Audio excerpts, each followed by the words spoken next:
Orang Islam yang tengah tengok video ni sekarang tapi dia tak share video ni, dia tak repost video ni, dia tak bagi video ni dekat orang Islam yang ada dekat luar sana, jujur saya minta maaf lah, dia ni seorang yang terpaling super, paling pentingkan diri sendiri. Wih, sebab apa tu Ustaz? Sebab dia simpan ilmu ni seorang-seorang. Dia tak mau bagi tahu dekat orang lain. Yang mana baginda Nabi SAW ada ajarkan kepada kita, siapa yang baca zikir ni sekian akan ditulis 1000 kebaikan untuk dia, atau dihapuskan 1000 kesalahan. Wih, zikir dia macam mana tu Ustaz?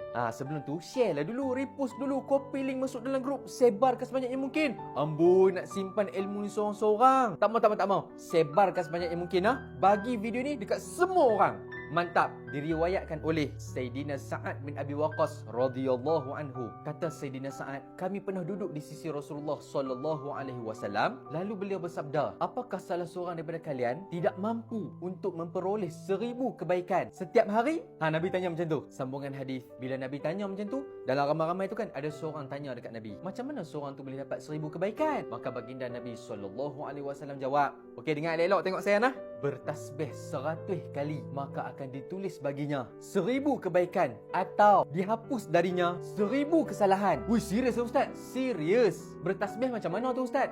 Subhanallah, subhanallah, subhanallah, subhanallah, subhanallah, subhanallah, subhanallah, subhanallah, subhanallah, subhanallah. Noh, 10 kali dah. Tak sampai 10 saat pun. Oleh itu, lepas habis tengok video ni, paksa diri kita ataupun try bertasbih 100 kali, dapat 1000 kebaikan. Good. Kalau tak dapat 1000 kebaikan pun diampunkan, dihapuskan 1000 kesalahan. Ui, siapa tak mau? Macam dapat satu tak? Kalau dah dapat, sebarkan video ni sebanyak yang mungkin. Semoga Allah Ta'ala kurniakan kebaikan yang banyak untuk kita dan Allah Ta'ala hapuskan segala kesalahan kita.